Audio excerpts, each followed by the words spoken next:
네, 안녕하십니까. 2021 대한민국 혁신 박람회 혁신 우수사를 발표해 오신 여러분 모두 환영합니다. 저는 오늘 사회를 맡은 아나운서 원현정입니다. 반갑습니다. 네, 감사합니다. 혁신 우수사례 발표는요, 대한민국 국민의 일상을 좀 더 편리하고 안전하고 풍요롭게 바꿔준 대한민국 정부의 혁신 사례를 세밀하게 들여다보는 기회인데요.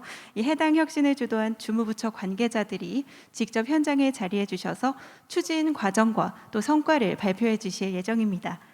정부혁신 유공포상, 정부혁신 우수사례 경진대회 대상과 금상수상, 지방자치단체 혁신평가 우수기관 포상, 그리고 대한민국 지식대상, 대통령상 표창을 받으신 분들이 발표를 준비해주고 계시는데요. 오늘 공유된 혁신 사례들이 좀 더 나은, 더 많은 혁신들을 불러일으킬 수 있는 마중물 역할이 되지 않을까 싶습니다. 그럼 본격적인 시작에 앞서 개회사 청해 듣도록 하겠습니다. 한창섭 행정안전부 정부혁신조직실장님의 개회사로 막을 올리도록 하겠습니다. 그럼 실장님 무대 위로 모시겠습니다. 박수 부탁드립니다.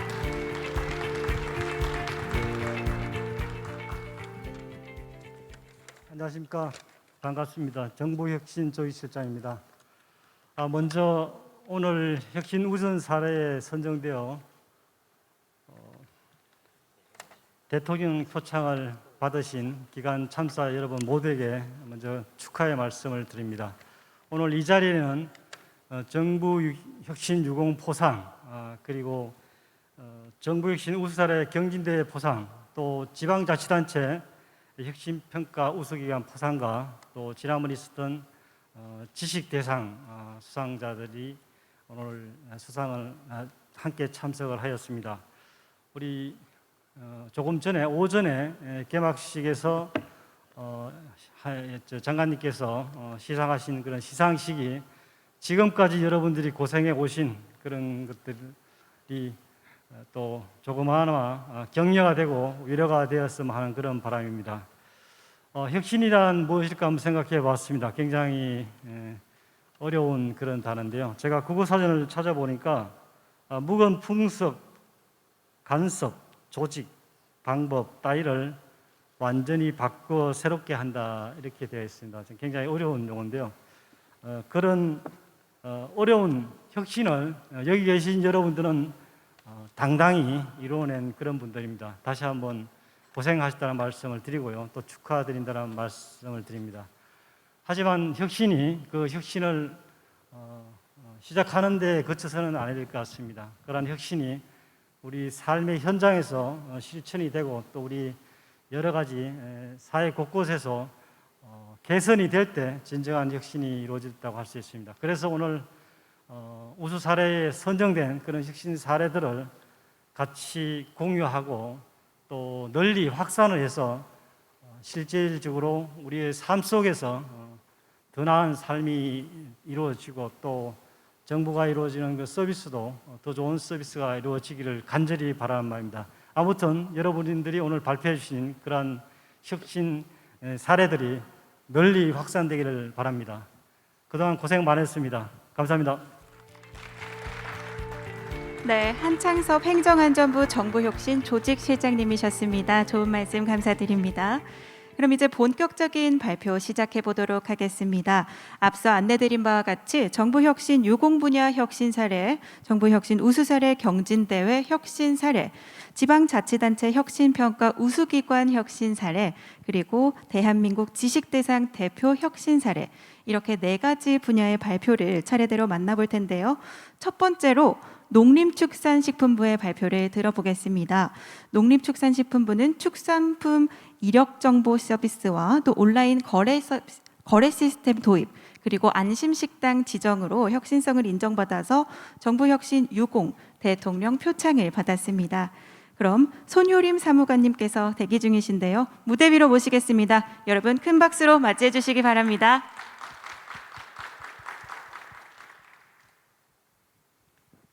안녕하세요. 농식품부에서 정부 혁신 업무를 담당하고 있는 손효림 사무관입니다. 저는 오늘 여러분께 농식품부의 혁신 사례 5가지를 말씀드리겠습니다. 우선 첫 번째는 배려가 필요한 이들에게 따스함을 드린 사례로 시작하겠습니다. 코로나가 전 세계로 확산되면서 학교 수업은 어려워졌고 우리 아이들의 급식도 중단되었습니다. 농산물 생산자와 식재료 납품업체는 한순간에 일자리를 잃게 되었고 창고에 남은 농산물은 썩어서 폐기되는 경우도 많았습니다. 이를 위해 농식품부는 친환경 우리 농산물을 꾸러미로 만들어서 공급했습니다. 영양이 필요한 12만 8천 명의 임산부, 544만 학생가정, 5만 2천 명의 자가격리자에게 응원과 희망의 꾸러미를 보내드렸고 그 결과 약 5천 개의 식재료 공급업체는 위기를 극복할 수 있었습니다. 또한 택배사와 납품업체에는 4,800개의 일자리도 생겼습니다. 그야말로 농산물 꾸러미는 대한민국의 큰 힘이 되었습니다. 다음은 소외계층을 위한 혁신 사례입니다. 영양 섭취의 수준이 낮고 식습관의 불균형으로 건강 악화가 우려되는 취약계층 말인데요. 물론 이분들에게 지급되는 생계급여형 현금이 있지만 먹거리에 지출되는 비중이 최소 적정 비용의 73% 수준에 머물러 있었습니다. 이를 위해 차상위 계층과 기초생활수급자에게 농식품 바우처를 지급하여 국내산 채소, 과일, 흰우유, 신선계란 등을 구입하실 수 있도록 개선했습니다. 결과는 놀라웠는데요. 사용자는 실제 신선 농산물을 더 많이 먹게 되었다고 응답했고 원하는 만큼 충분한 음식을 먹는데 부족함이 없다는 답변도 기존의 3배 이상으로 증가했습니다. 바우처 하나가 이들의 식습관을 바꾼 것입니다. 이번에는 농촌으로 가보겠습니다. 전국 170만 명의 농어민이라면 누구나 가지고 있는 증명서가 하나 있습니다.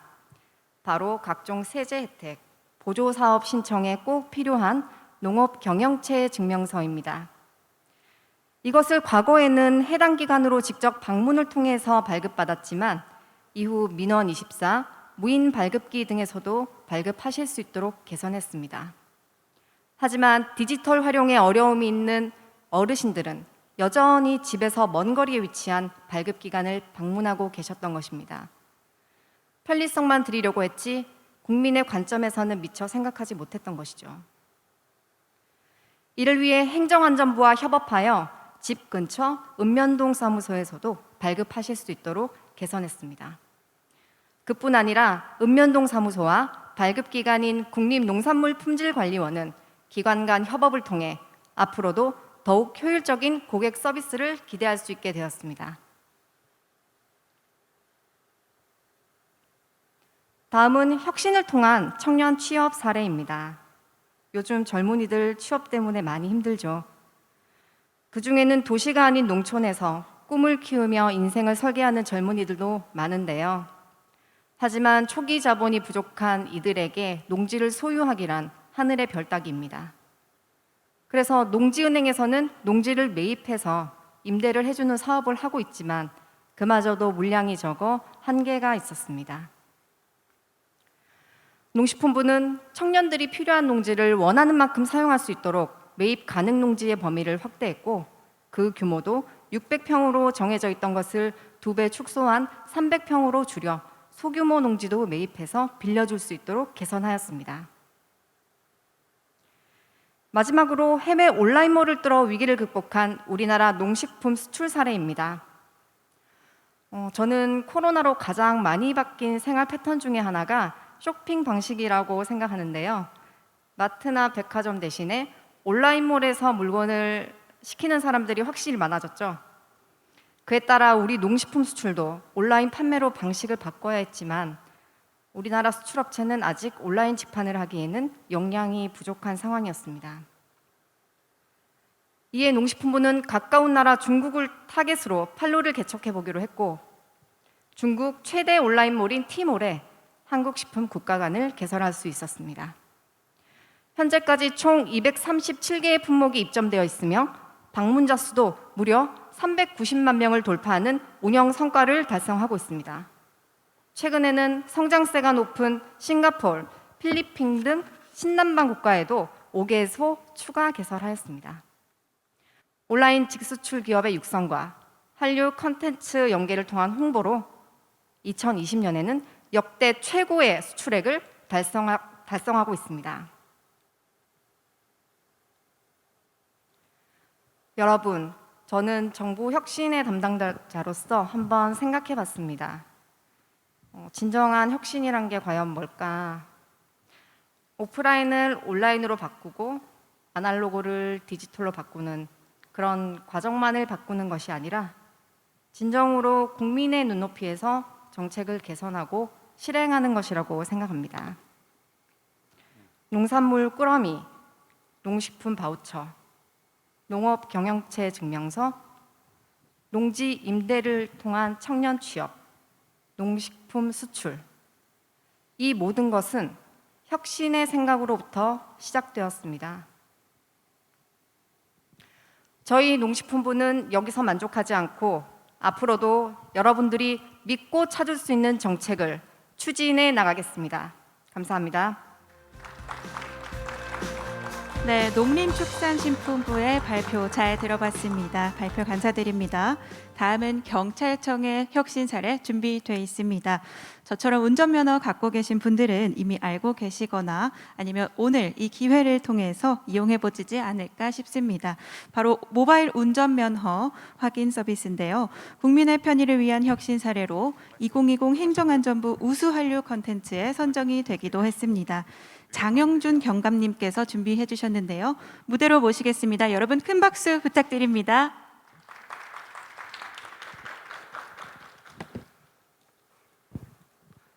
안녕하십니까. 모바일 운전면허 확인 서비스 발표를 맡은 경찰청 교통국 운전면허계 장영준 경감입니다.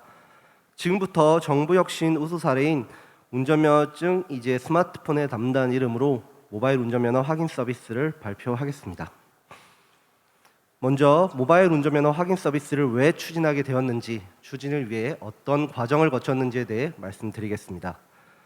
보시는 바와 같이 신분증 도용과 위변조 등 사회적 문제가 지속적으로 발생하고 있으며 디지털 신분증에 대한 국민적 요구가 꾸준히 제기되면서 경찰청은 이러한 문제 해결을 위한 고민을 계속 해오고 있었습니다.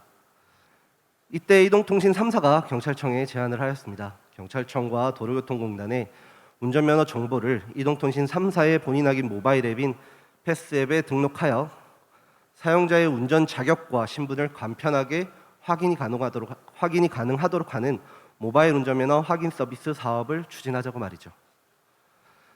하지만 생각했던 것보다 서비스 추진을 위해 극복해야 할 과제들이 너무나 많았습니다. 이에 경찰청과 도로교통공단, 이동통신 3사는 고민하고 또 연구하면서 해결 방안을 찾아낼 수 있었습니다. 먼저 규제 샌드박스를 통해 법적 근거의 문제를 해결하였고, 면허정보 CI 전환과 블록체인 보안 기술을 접목하는 등 여러 가지 방법을 통해 문제들을 해결해 나갔습니다. 이렇게 하나하나 문제 해결을 해 나가며 1년 3개월이라는 시간이 흐른 2020년 6월 24일 모바일 운전면허 확인 서비스를 시범 운영할 수 있었습니다. 최초 사용 가능한 장소는 27개 운전면허 시험장, 2만 5천여 개의 편의점으로 매우 작았지만 국민적 관심도를 증명하듯 운영 5주 만에 100만 명이 서비스에 가입하였고 2021년 10월 31일 2021년 10월 31일자 기준으로 가입자 300만 명을 돌파하였고 20만 건 이상이 검증에 활용되는 등 성과를 거두고 있습니다. 모바일 운전면허 확인 서비스에 대해서 모르시는 분들도 참 많으실 텐데요. 이를 위해서 간단한 등록과 사용 방법을 영상으로 준비해 보았습니다. 시간 관계상 간단히 보겠습니다. 최초 등록은 OCR 자동인식으로 실물 운전면허증 정보를 빠르게 등록할 수 있으며 등록 순서는 보시는 바와 같습니다.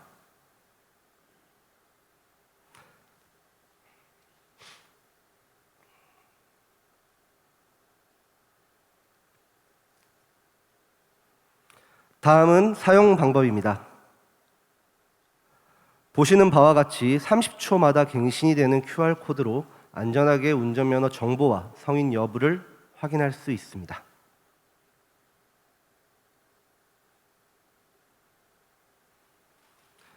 시범 운영 시작 당시 주요 언론에서 100건 이상이 보도되는 등 반응이 뜨거웠는데요. 그중 방송 내용을 잠깐 시청해 보시겠습니다. 편의점에서 와인 한 병을 구매하려는 남성. 꺼내든 건 신분증이 아닌 스마트폰입니다.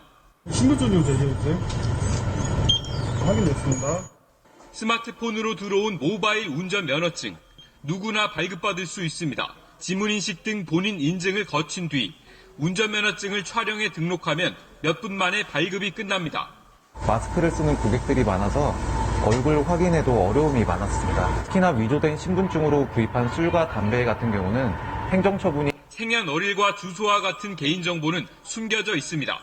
캡처를 막기 위한 기술이 적용됐고 30초가 지나면 화면은 자동으로 초기화됩니다. 블록체인 기술을 적용해 보안도 강화했습니다. 운전면허 시험장 27곳에서 면허증 갱신이나 재발급 등의 모바일 운전면허증을 제시할 수 있도록 했습니다. 또 앞으로 효과를 검증한 뒤 교통경찰 검문 등에도 활용할 계획입니다. 예, 보시는 바와 같이 현재 편의점, 그리고 운전면허 시험장, 그리고 통신사 휴대전화 개통, 그리고 개인형 이동장치 대여 시에도 본인 확인이 가능하며 향후 경찰청에서는 도로교통공단과 이동통신 3사와 협력해서 금융권의 신분 확인, 교통경찰 검문에도 서비스를 사용할 수 있도록 최선의 노력을 다하겠습니다. 마지막으로 모바일 운전면허 확인 서비스는 2020년 행정안전부 우수 한류 콘텐츠로 선정되어 166개 재해공간에 배포되었음을 참고해 주시면 감사하겠습니다. 모바일 운전면허 확인 서비스는 다양한 신분증의 모바일 또는 디지털화를 위해 마중물로서 역할을 충분히 할 것임을 확신한다는 말과 함께 경찰청은 앞으로도 모바일 운전면허 확인 서비스를 통해 국민들께서 더 많은 편의를 받으실 수 있도록 노력하겠습니다. 감사합니다. 이상 발표를 마치겠습니다. 네, 경찰청의 도전 정신을 엿볼 수 있는 공공행정 혁신 사례 함께 만나봤습니다. 지금까지 정부 혁신 유공 분야에서 변화를 주도한 기관들을 만나보셨는데요. 지금부터는 2021 정부 혁신 우수 사례 경진 대회에서 뛰어난 성적을 거둔 혁신 사례 함께 만나보겠습니다. 먼저 질병관리청의 혁신 사례 발표 이어 듣겠는데요. 코로나19 극복을 위해 혁신적인 방역을 선도해온 질병관리청은 2021 정부 혁신 우수 사례 경진 대회에서 대상을 수상했습니다. 질병관리청의 우수 혁신 사례는 대한민국 국민이라면 다들 알고 계시겠죠. 바로 전자예방접종 증명서 발급 시스템 쿠브입니다. 저도 자세한 내용은 발표로 함께 청해 듣도록 하겠습니다. 정우진 팀장님 무대로 모시겠습니다. 여러분 응원의 박수 부탁드립니다. 네, 질병관리청 예방접종 대응 추진단의 시스템관리팀장을 맡고 있는 정우진입니다. 저희 작년부터 시작된 코로나 관련된 내용으로 저희 질병관리청은 계속적으로 여러분들이 안전하게 방역 대응을 수행함으로 인해서 여러분들이 일상생활을 최대한 일상생활을 많이 하실 수 있도록 그렇게 열심히 노력하고 있는데요.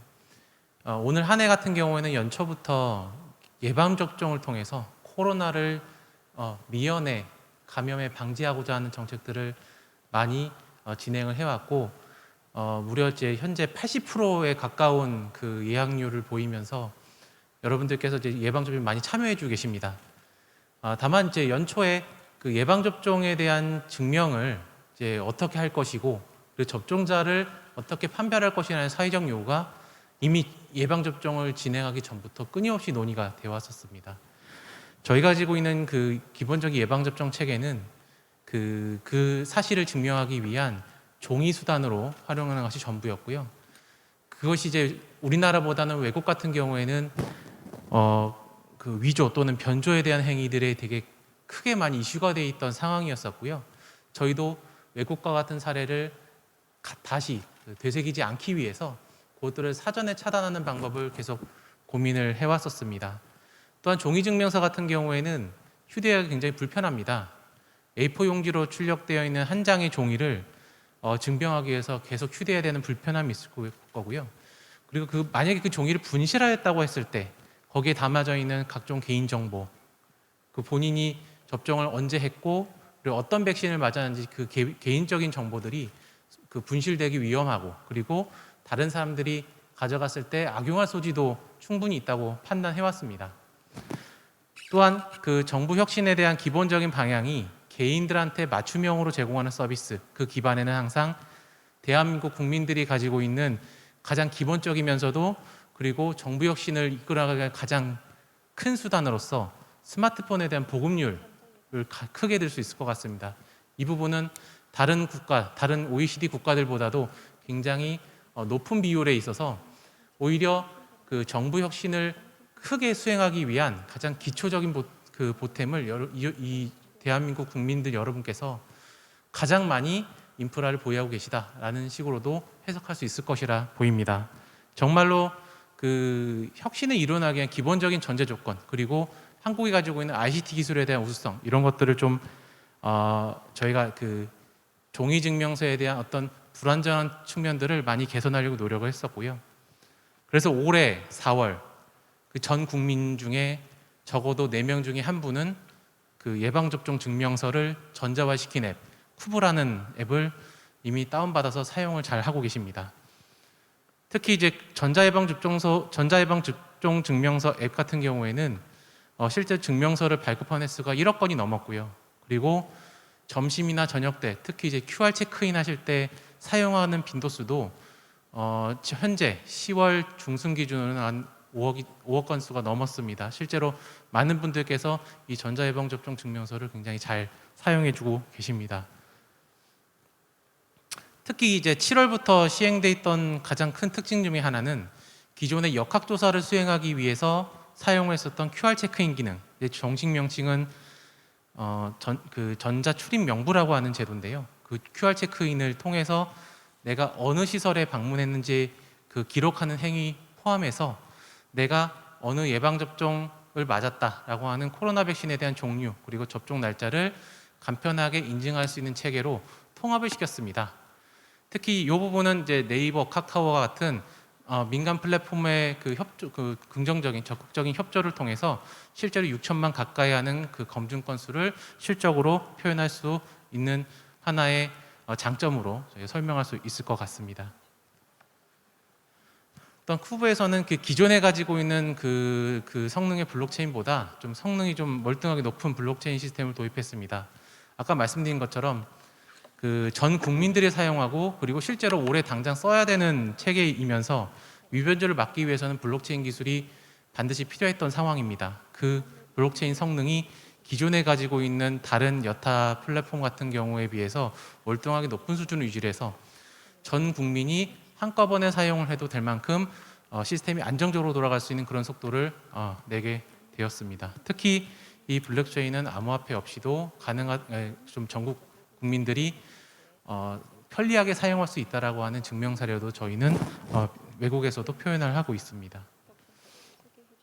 또한 이제 쿠브에 대한 사용률, 그리고 쿠브에 대한 국민들의 인식성, 이런 것들이 외국에 있는 그 해외 정부기관 또는 기술의 협력 민간기관에서도 굉장히 많은 관심을 보이고 있습니다. 특히 이제 WHO나 그 브릭스, 그리고 그 UN 산하에 있는 이런 전문적인 기관에서도 저희 쿠브에 대한 사용률, 그리고 기술이 담겨 있는 의미, 이런 것들을 굉장히 많이 관심을 가지고 있고요.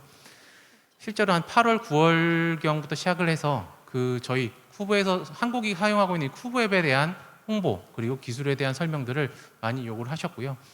그간 제가 직접 참여를 하면서 저희 국민들에 대한 어떤 그 기술적인 수용성, 그리고 ICT 기술이 왜 점차적으로 한국에서 안착화되었는지를 충분히 설명했었고요.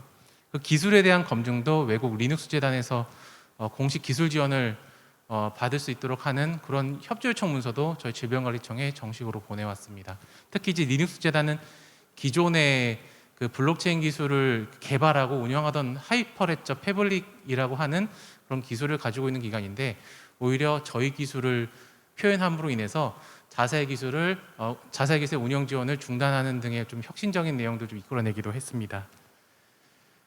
그리고 현재 저희는 그 국민들이 요구하는 부분들을 최대한 많이 청취를 하고 진행을 하고 있습니다. 그 도용방지 디자인을 적용하기 위해서 현재 그 이미지가 아닌 실제로 앱에서 켜진 이미지입니다라고 하는 표현을 하도록 그 흐름, 이미지를 시간에 따라서 흐르는 이미지도 적용을 했고요. 그리고 접종 완료 여부나 접종 후 경과의 표시를 하는 것을 통해서 QR 인증을 하지 않아도 이분이 지금 실제로 육안으로 쉽게 이주 경과되는지 여부를 확인하는 방법, 그리고 예방접종 사전 예약이나 사전 예약을 한 결과를 쉽게 조회할 수 있는 화면이라든지, 그리고 최근에는 SNS 공유하기를 통해서 예방접종 맞은 사실을 타인에게 간편하게 자랑할 수 있는 그런 기능들도 충분히 개통을 하였습니다. 자, 앞으로의 계획입니다. 저희는 여기서 끝나지 않고 이 전자 예방접종 증명서 앱을 외국에서 또 사용할 수 있도록, 다시 말해서 국내에서 예방접종을 받은 분들이 이 쿠브 앱을 통해서 외국에서도 쉽게 증명할 수 있도록 하는 방법을 추진하고 있습니다. 여권 정보는 이미 외교부와 협업을 통해서 연계를 해서 끝내 있고요. 그리고 전 세계적으로 저희 전자 예방접종 증명사가 해외에서도 인증받을 수 있도록 하는 WHO의 가이드라인을 준수해서 개발을 끝내놓은 상황입니다.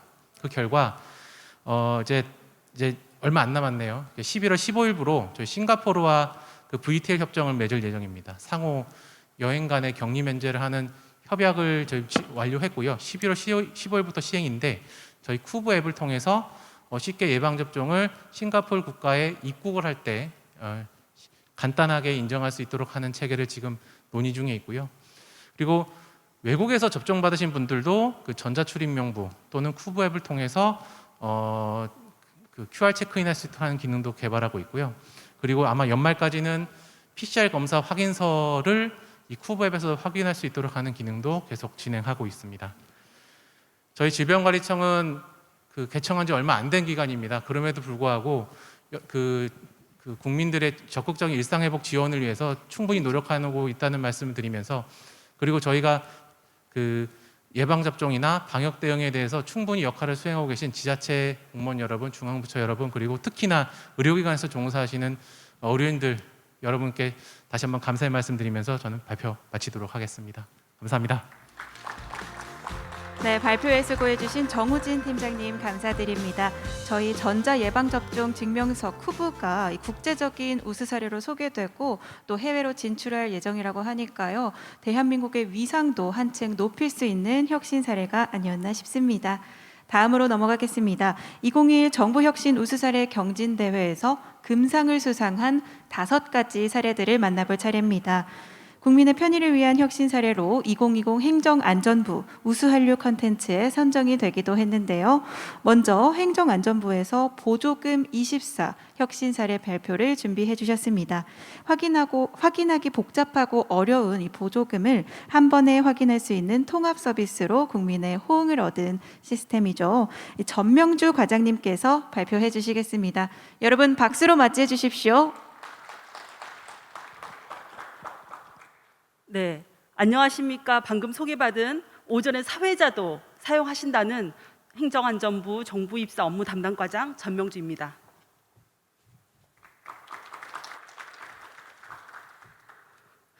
네, 정부24에서 등본을 발급해 보셨죠? 아마 정부24에서 새롭게 선보인 보조금 입사를 소개를 하겠습니다. 2014년도 저희를 슬프게 했던 송파 세모녀의 안타까운 일을 기억하실 거예요. 또 그 이후에도 성북 세모녀라든지 대전 일가족 등 생활고로 인한 사고가 계속 있었습니다.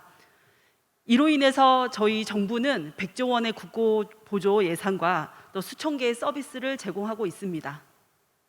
그런데 서비스가 너무 많아서 도대체 내가 뭘 받을 수 있고 어떻게 받을 수 있는지를 모른다는 겁니다. 우측의 연구 결과를 봐도 알 수 있을 것입니다. 그래서 정부 혜택에 대한 전달 방식의 혁신인 세계 최초로 보조금 입사가 태어났습니다. 그 전에는 일일이 관공서나 또는 각각의 홈페이지를 방문하셔야 했습니다. 그런데 4월 28일 기점으로 이제 그럴 필요가 없게 되었습니다. 이용 방법은 아주 쉽습니다. 로그인, 이용 동의, 혜택 확인이면 끝나고요.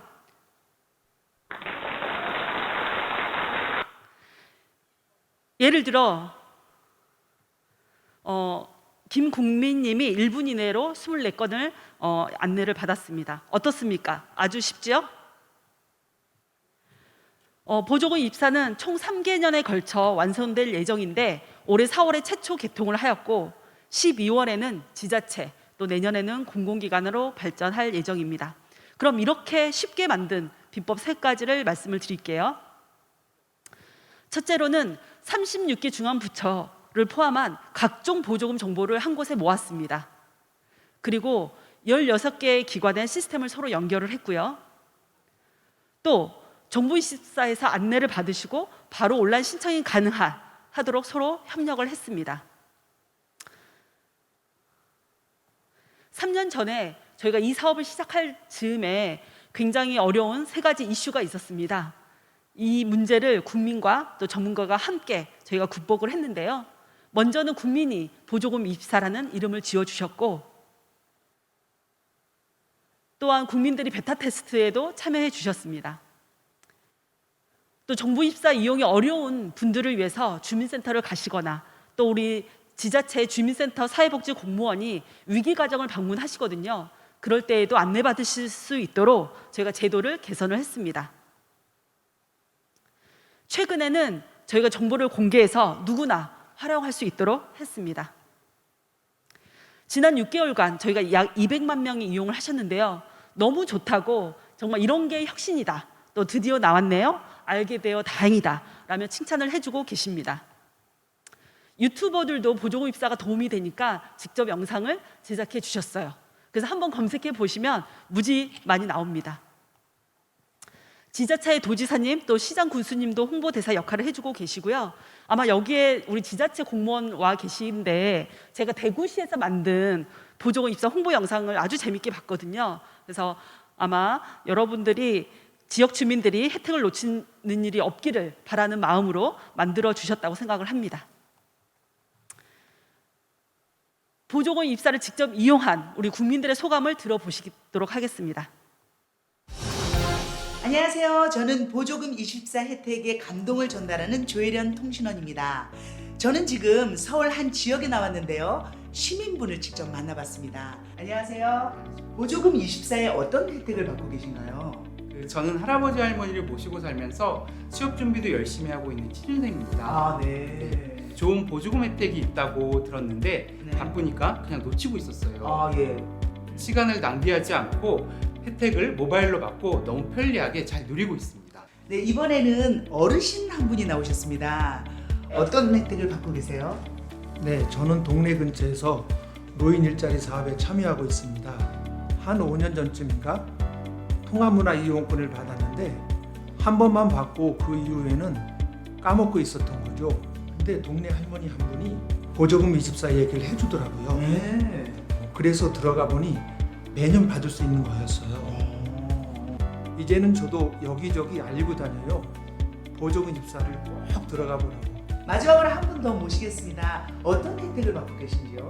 네, 저는 혜택을 받은 게 아니라 혜택을 좀 더 알리러 나온 사회복지 공무원입니다. 저는 주민센터에서 사회복지 업무를 새로 맡게 되었습니다. 여러 가지 다양한 복지 서비스들을 민원인들에게 빠짐없이 챙겨드리고 싶은데 이 업무를 처음 진행하다 보니 복지 서비스에 대해 생소해서 고민이 컸습니다. 그런데 주민센터에 오시는 민원인들이나 제가 방문하는 어려운 형편의 주민분들에게 태블릿 PC로 접속을 해보니 해당 민원인이 받을 수 있는 서비스가 빠짐없이 나오더라고요.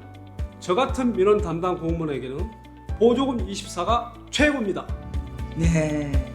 그러고 보니 보조금 혜택 하나하나 알리는 것보다 보조금 24를 알려드리는 게 더 꿀정보네요. 다들 코로나로 어려움을 겪고 있는데요. 보조금 24는 지금 찰나의 어려움뿐 아니라 언제나 계속 24시간 우리 곁에서 지켜줄 등대 같은 존재인 것 같습니다. 보조금 24 고맙습니다. 네, 이곳에 출연해 주신 조혜련 개구우먼은 보조금 입사를 이용하시고 너무 좋다고 재능 기부에 참여해 주셨고요. 또 여기 3분의 보조 출연자가 계시거든요. 이분들은 저와 함께 보조금 입사를 만들어 주신 공무원 팀원입니다. 네, 이분들을 위해서 우리 박수 한번 보내실까요? 네, 감사합니다. 한 곳에, 한눈에, 한 번에 이웃에게도 보조금 입사를 알려주세요. 코로나로 힘든 시기에 또 복지가 증가하면 증가할수록 보조금 입사가 공무원과 국민의 고민을 한 방에 끝낼 것이라고 확신을 합니다. 21년도 대한민국 정부 혁신의 아이콘이자 또 정부24 20년 역사에 새롭게 저희가 선보인 정부24가 우리 국민들께 등대가 되기를 희망하면서 저의 발표를 마치도록 하겠습니다. 감사합니다. 네, 보조금 24. 한 곳에 한눈에 한 번에 대한민국 남녀노소 모두가 몰라서 정부 혜택을 받지 못하는 일이 없도록 직관적인 혁신을 추구해 주셨습니다. 감사드립니다. 네, 이번에는 검찰청으로 가보겠습니다. 최근 보이스피싱 수법이 지능화되고 또 고도화되면서 365일 24시간 국민들을 위한 상담 서비스 창구가 생겼다고 합니다. 이름은 보이스피싱 서류 진짜인지 알려줘 콜센터인데요. 일명 찐센터라고도 부른다고 합니다. 국민의 개인정보와 자산을 어떻게 보호해 주는지 서울중앙지방검찰청의 혁신 사례 발표 모두 경청해 주시기 바랍니다. 김진형 사무관님 연단으로 모시겠습니다. 여러분 박수 부탁드립니다. 예, 안녕하십니까. 전 중앙지방검찰청의 김진형 사무관입니다. 먼저 이 정부혁신 우수 사례에서 이제 큰 상을 주셔서 참 감사드립니다. 제가 이거 준비하면서 참 이런 서비스를 검찰이 하고 있다는 것을 국민 여러분들께 알려드려야 한다 이런 주장을 하면서 준비를 했는데 어떻게 또 잘 큰 상을 주셔서 저희도 우리 찐센터 그러니까 사실 이게 검찰 사칭 보이스피싱 검찰 사칭 서류 보이스피싱 감별 서비스거든요. 그것에 대해서 이제 국민들한테 알려드릴 수 있어서 참 기분이 좋습니다. 우선 발표 시작하겠습니다. 우리 찐센터는 이제 검찰 서류에 대해서 보이스피싱 서류가 진짜인지 알려줘라는 콜센터인데요. 전국 최대 규모인 서울중앙지방검찰청에서 실시를 하고 있는 제도입니다. 여기 경찰청부도 나와 계시지만 우리 보이스피싱에 대해서는 다들 아시지요. 이제 본인이나 아니면 가족분들이 이 전화를 분명히 받아보셨을 겁니다. 저 같은 경우도 이제 제가 수사관이었는데 수사관한테 전화를 하는 겁니다. 이제 자기가 수사관이라고. 그런 식으로 보이스피싱이 참 만연한데요. 이게 가장 문제는 범행 방법이 쉽다 보니까 0세부터 100세까지 남녀노소를 가리지 않고 모든 사람을 대상으로 범죄가 이루어집니다. 특히 이제 취약계층, 하루하루 힘들게 살아가시는 분들을 대상으로 이런 범행이 굉장히 많이 일어나는데요. 대표적으로 10월 달에 이제 검거된 김미영 팀장이 있습니다. 여기서 우리가 알 수 있는 점은 이 김미영 팀장의 범행 조직은 2013년도에 잡힌 것입니다. 근데 이 총책은 2021년에 잡혔죠. 점조직으로 이루어져 있기 때문에 총책들이 다 지금 해외로 나가 있습니다. 그리고 피해는 어마어마합니다. 지금 작년 기준으로만 7천억이고요. 지금 3년에서 1조 7천억 정도 피해액이 있고 이 피해액에서 문제점은 이 피해액을 돌려받기가 상당히 어렵습니다. 저희가 뭐 몰수 추징이라든지 여러 가지 범죄 수익 환수 환불을 위해서 노력을 하고 있는데 조직 자체가 외국에 있다 보니까 이제 피해를 한번 당하면 그거에 대해서 회복을 받기가 굉장히 어려운 구조입니다. 여기서 저희는 그 무엇보다 우리 국민들에게는 예방이 절실하다라는 생각을 하게 되었습니다. 저희가 이제 검찰청에서 사건을 분석을 해보니까 서류, 특히 이제 검찰을 사칭한 사건이 꽤 많았습니다. 이제 대표적인 사례가 작년에 청와대 국민청원에도 올라갔던 이제 김민수 검사를 사칭한 사건인데요. 이게 순창에 사는 취업준비생한테 보이스피싱 단체가 전화를 해서 지금 당신 명의의 계좌가 대포통장이 돼서 범행에 이용 중이니 수사에 협조를 해라. 협조를 하지 않는다면 공무집행방해죄로 2년 이하의 징역에 처해질 수 있고 널 구속해버리겠다. 이런 취지로 협박에 전화를 해서 이 전화기가 꺼질까 봐 두려운 취업준비생은 배터리를 충전해가며 10시간을 통화를 했고 그의 돈 430만 원을 다 잃고 서울까지 올라와서 결국은 자살을 했습니다. 그래서 그 아버지가 너무 억울하다. 이 범인들을 반드시 잡아달라. 이런 취지로 국민청원을 해서 이제 국민들의 공분을 샀고요. 최근에 지난달에 이제 실형이 선고가 됐습니다. 문제점은 이들이 사칭을 하는 검찰 서류가 실제로 쓰는 서류와 유사해서 국민들이 알 수가 없다는 점입니다. 저희 검찰이라든지 경찰이라든지 수사기관에서 매번 하는 이야기가 뭐냐면 이거 보이스피싱 아니니 제발 전화 받아달라. 보이스피싱 아니니 이 문자 내용 좀 봐달라라는 취지의 연락을 합니다. 전화부터 하면은 국민들이 보이스피싱하고 그냥 끊어버리거든요. 이 위조된 영장 그리고 명함 최근에는 이제 출석 요구서를 많이 위조한다고 하는데 이런 위조된 거를 판단을 해줄 수 있는 게 상당히 절실합니다. 국민 입장에서는요. 뭐 국민들이 검찰청이나 경찰청을 찾아갈 수도 있겠지만 그러기에는 당장 시급하고 또 이걸 뭐 공문으로 보낼 수도 없고 일반 콜센터에서는 대표 번호에서 바로 판단을 해줄 수는 없지 않습니까? 그래서 저희 중앙지검에서는 이 부분에 대해서 발상의 전환을 했습니다. 지금까지 검찰이 법 집행기관으로 뭐 수사, 재판, 형집행 이런 업무만 했는데 국민들에게 도움이 되는 서비스를 한번 만들어 보자. 그리고 저희가 생각하는 보이스피싱 범죄는 애초에 다수의 취약계층을 대상으로 한 범죄이기 때문에 뭐 거창한 어플 개발이라든지 뭐 이런 기술이 필요하다고 생각하지 않았습니다. 그래서 저희가 찐센터를 만들었다고 홍보를 하고 전담 수사관을 배치를 해서 핸드폰 번호를 하나 뚫었습니다. 그 핸드폰 번호가 이제 3570-8242라고 하는 빨기사기 번호입니다. 그 핸드폰 번호를 통해서 이제 언제나 24시간 근무 시간 이후에는 당직실 수사관을 통해서 이제 상담을 할 수 있게 했고요.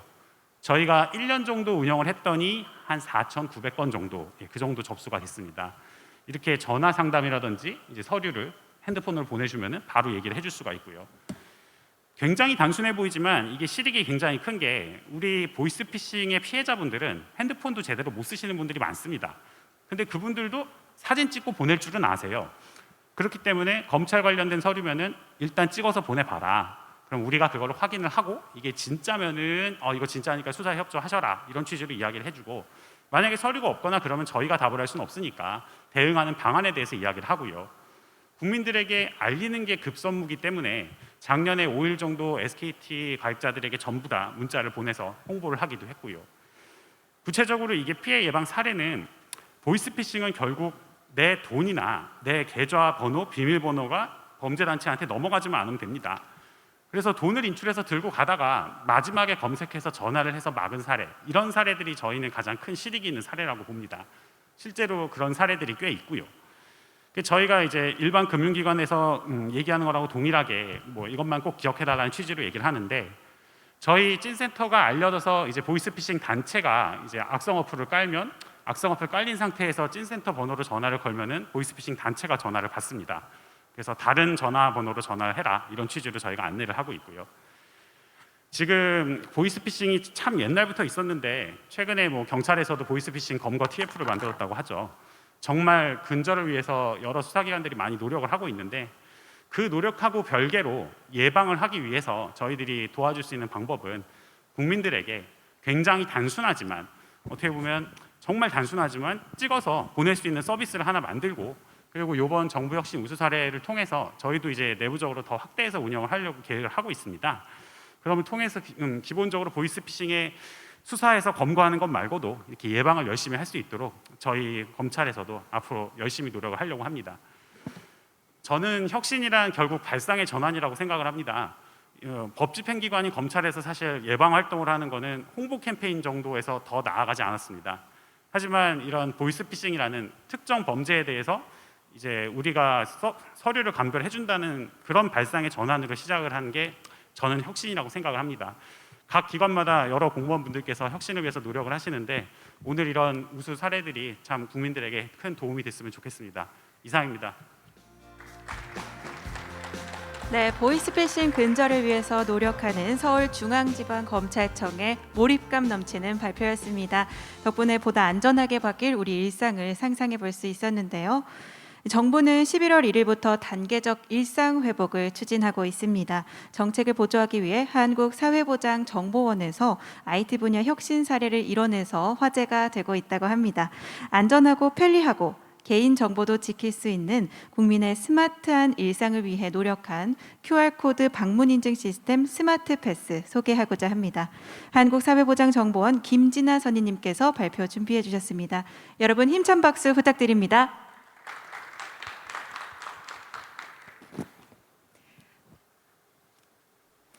스마트 패스, QR코드로 더 안전하게, 더 똑똑하게. 안녕하십니까? 한국사회보장정보원 김진아입니다.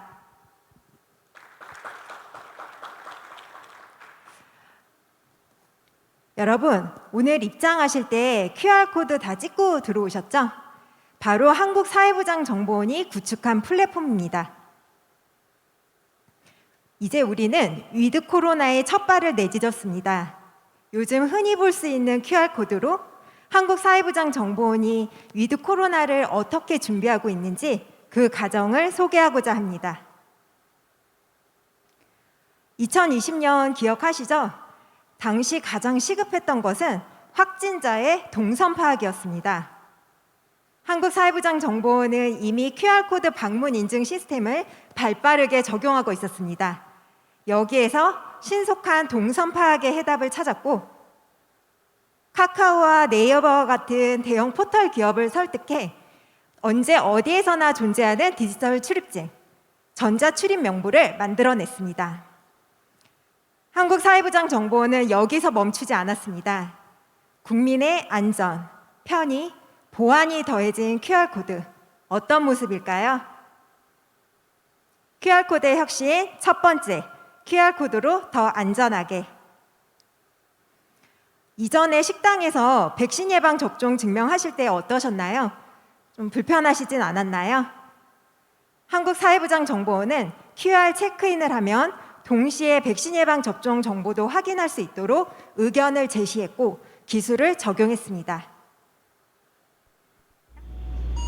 접종 완료 후 시사일이 경과되었습니다. 접종 여부 바로 확인되니까 완전 편리한데요? 바로바로 확인이 되니까 참 편리한 시스템인 것 같아요. 네, 방금 카페 사장님과 손님 모두 만족하신 모습을 영상으로 보셨는데요. 이처럼 QR코드의 혁신은 신속한 백신 패스의 도입으로 이어져 경제 성장과 일자리 창출의 결과를 낼 것이라 기대합니다. QR코드의 혁신 두 번째, QR코드로 더 똑똑하게. 산모신생아 건강관리 서비스 들어보셨죠? 이러한 바우처 서비스를 이용하실 때는 이용자 카드, 제공자 카드, 결제 단말기 이렇게 세 가지나 필요했습니다. 뿐만 아니라 카드를 임의로 전달을 하여 결제하는 사례도 있었는데요.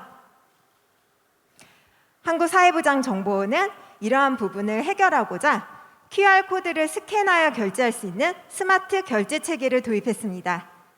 그 결과 이용 편의, 부정결제 차단, 카드 제작 비용 등을 절감할 수 있었습니다. QR코드 혁신 세 번째, QR코드로 더 안심되게. 요즘 화제가 되고 있는 드라마 오징어 게임에서도 개인의 휴대폰 번호가 노출이 돼서 그 정보를 갖고 계신 번호 소지자가 24시간 동안 연락에 시달려야 하는 피해가 있었는데요. 이처럼 개인정보 보호의 중요성은 계속 강조가 되고 있습니다. 국민기초생활보장 등을 신청했을 때 받게 되는 사회보장급여 통지서, 여기에는 계좌정보, 소득정보 등이 포함되어 있어 혹시 우편물이 잘못 배송되거나 분실했을 때 개인정보 노출 우려가 있습니다. 이와 같은 문제를 해결하고자 한국사회보장정보원은 사회보장급여 통지서 안내 방식을 개선했습니다. 단순 정보는 우편물에 담고 민감한 정보는 QR코드를 스캔하여 볼 수 있도록 하였는데요. 이로써 개인정보 보호는 물론 약 51만 장의 종이를 아낄 수 있어 탄소 저감 정책에도 동참하게 되었습니다. QR 체크인을 구축한 기술을 토대로 백신 예방 접종 정보를 연계하고 부정수급을 방지하고 개인정보 보안까지 이뤄낸 QR코드의 혁신 과정 어떠셨나요?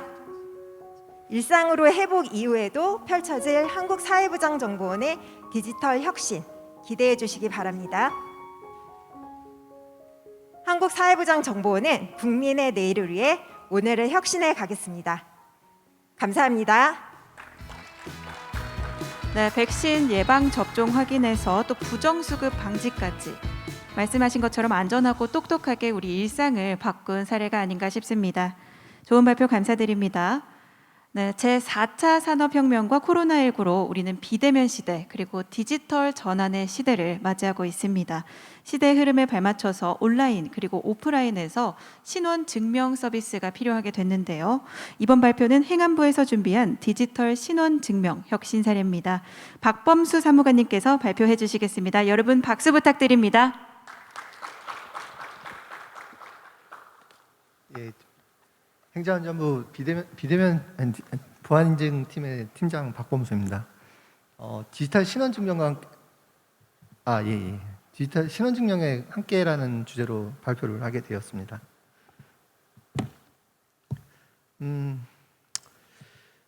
세상의 거의 대부분의 많은 서비스들이 생각보다 내가 나임을 증명함으로써 시작을 합니다.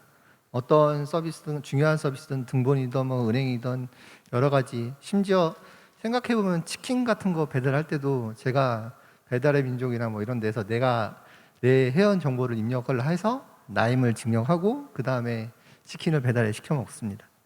여러 가지 서비스들이 대부분 나임을 증명해서 하는데요. 저희가 지금은 대부분 다들 얘기하시듯이 그 4차 산업혁명 시대에 살고 있습니다. 온오프라인의 경계가 사라졌고 이제는 대부분 모바일로 대부분 많은 것들을 할 수 있는 세상이 되었고요. 모바일뿐만 아니라 인터넷이나 ICT나 VR이나 여러 가지 기술들이 나오고 디지털 기술을 통해서 많은 것들을 할 수 있게 되었습니다. 또한 이번에 팬데믹 상황에서 저희가 좀 깨달을 수 있었던 거는 대부분 집에서 의식주를 다 해결할 수 있겠다라는 것을 깨달을 수 있게 되었습니다. 또 반면에는 인증 분야에서 생각해 보면 그게 비대면 상태에서 저의 힘을 증명해야 될 일이 더 늘어났다는 것도 의미가 되기도 합니다. 그러나 저희 팀에서 바라보고 있는 관점에서는 저희가 갖고 있는 신원증명 체계는 완전하지는 않습니다. 지금 대표적인 얘기로 오프라인과 온라인에서 신원증명하는 방식이 좀 다르고요. 저희가 신분증을 갖고 있다고 해서 뭐 그 온라인상에서 회원가입이 되는 건 아니니까요. 인증서나 뭐 이런 것들이 필요하고, 오프라인 저희가 갖고 있는 신분증은 현실 사회에서 쓸 수 있는 그런 신분증이고, 온라인상에서 사용을 하지 못하기 때문에 공인인증서나 휴대폰 본인 확인 뭐 이런 것들을 사용하게 됩니다. 현실 사회에서 사용할 수 있는 신분증의 경우에는 이게 텍스트로 정보가 전달이 되죠. 그러니까 사람이 직접 보고 사진과 얼굴을 비교해서 맞다 싶으면은 그 안에 써 있는 글자들, 뭐 이름이나 주소나 주민번호를 보고 그 사람의 신원 확인하는 메커니즘을 갖고 있습니다. 그렇기 때문에 기기가 아닌 이상, 기기 경우에는, 그러니까 온라인이나 뭐 키오스크나 이런 기기 입장에서는 이것을 인지하기가 굉장히 쉽지 않습니다. 온라인의 경우에는 다들 아시겠지만 공인인증서가 대부분 있었죠. 공인인증서가 있었고, 휴대폰, 요새 많이 사용하는 휴대폰 본인 확인이 있습니다. 공인인증서의 경우에는 뭐 불편함을 더 이상 말할 필요도 없을 것 같습니다. 근데 휴대폰 본인 확인의 경우는 어떨까요? 이건 저희 팀에서 갖고 있는 문제인식인데, 휴대폰 본인 확인 같은 경우에는 저희야 돈을 안 내고 쓰지만 서비스 제공자 입장에서는 이것을 매번 이용할 때마다 비용을 지불해야 됩니다. 예를 들어서 제가 온라인 쇼핑몰을 조그맣게 하나 시작을 했는데, 온라인 쇼핑몰에 물건을 구입하는 사람은 없어도 회원가입 수가 늘어나면 회원가입할 때마다 비용을 통신사한테 지급을 해줘야 되는 그런 구조입니다. 그런 결론적으로 온라인상에서 어떤 액티비티가 있었을 때, 활동이 있었을 때 통신사나 카드사나 이런 곳에 꼭 비용을 지불하지 않으면 사용할 수 없는 그런 구조이죠. 이런 문제인식을 저희는 갖고 있습니다. 그래서 저희가 단기적으로, 중기적으로 해소할 수 있는 방안을 지금 계획을 세우고 이것을 추진 중에 있어서 이것을 소개해 드리려고 합니다. 일단 단기적인 계획입니다. 저희 팀이 지금 갖고 있는 그 소관 업무 중에 하나는 정부 사이트들이 본인 확인할 수 있는 방법에 대해서 정의하는 업무를 하고 있습니다. 그래서 작년 같은 경우에는 전자서면법이 개정이 되면서 공인인증서 말고도 다른 여러 가지 인증서를 사용할 수 있게 되었습니다. 그러나 이제 또 반대 입장에서 서비스를 제공하는, 예를 들어서 국세청과 정보24 이런 중요한 사이트들 입장에서는 기존의 공인인증서야 20년 넘게 운영을 하다 보니까 문제가 없다는 게 확실히 입증이 됐지만, 갑자기 변경된 법령으로 인해서 뭐 카카오나 국민은행이나 페이코나 아니면 삼성패스나 이런 걸 이용을 해서 내 중요한 서비스를 제공하는 것이 마땅한가에 대한 고민이 있을 수밖에 없습니다.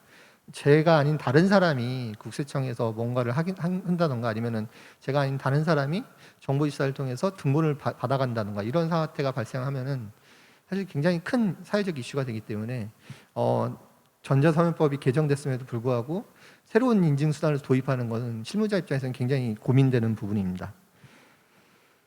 그래서 저희 쪽에서 작년에 했던 프로젝트인데요. 작년에 2020년 6월에 전자서면법이 개정되고 과기부 쪽에서 추진해서 개정한 다음에 저희 쪽에서 이것을 공인인증서의 불편함은 다들 알고 있으니 어떻게든 빨리 국민들이 크게 체감할 수 있는 방법을 다른 민간 전자 서명을 도입하는 것을 추진하겠다고 계획을 세웠고요. 현실적으로 모든 사이트에다가 뭐 카카오톡이든 뭐든 다 붙이는 것들이 쉽지가 않기 때문에 가장 파급력이 좋은 3개 사이트를 선정을 했습니다. 국민신문고, 연말정산 간서 서비스, 정부24 3개 사이트를 선정을 하고요. 3개 사이트의 담당자들이 협의를 해서 이 민간전자 서명의 도입에 대해서 협의를 했고, 그리고 실질적으로 이분들이 아까 말씀드렸듯이 이런 전자 서명들이 보안성이나 신뢰성들이 보장될 수 있냐에 대한 강한 의구심을 갖고 계셨고요. 그래서 별도의 평가 기준을 저희가 만들어서 임시적으로 사실은 저희 입장에서는 이걸 추진하면서 대부분의 민간의 전문가분들이나 학계에 계신 분들은 저희 정부 입장에서는 2022년 이후에나 민간 전자 서명 도입이 될 거라고 예측을 했는데요. 이런 임시 평가 기준과 담당자 협조로 인해서 22년 올해 1월에 연말정산 간소화 서비스랑 3개 사이트에다가 5개의 민간 전자 서명을 도입을 할 수 있게 되었습니다. 그래서 많은 분들이 뭐 편하게 이용하시는 경우도 많았고요. 그리고 실질적으로 저희가 윈도우 기반에서 좀 맥이나 아니면 다른 리눅스나 이런 여러 가지 OS 디펜던시가 없이 여러 가지 환경에서 다 본인 정부 서비스를 이용할 수 있는 그런 상황이 됐다고 좋은 평가를 받은 바가 있습니다. 이 부분이 저희가 단기적으로 세운 계획이고요.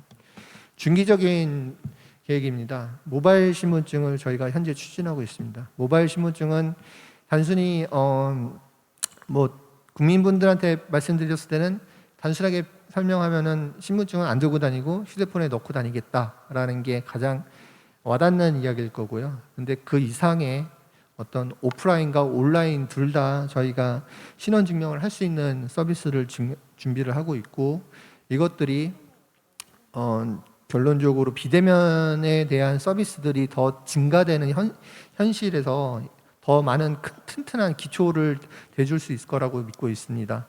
저희가 공유 서비스나 기술들이 엄청 발전하면서 많은 것들을 제공할 수 있음에도 불구하고 이 서비스를 제공했을 때 어떤 문제점과 너무 크리티컬한 서비스이기 때문에 제공하는 것에 주저함이 있는데요.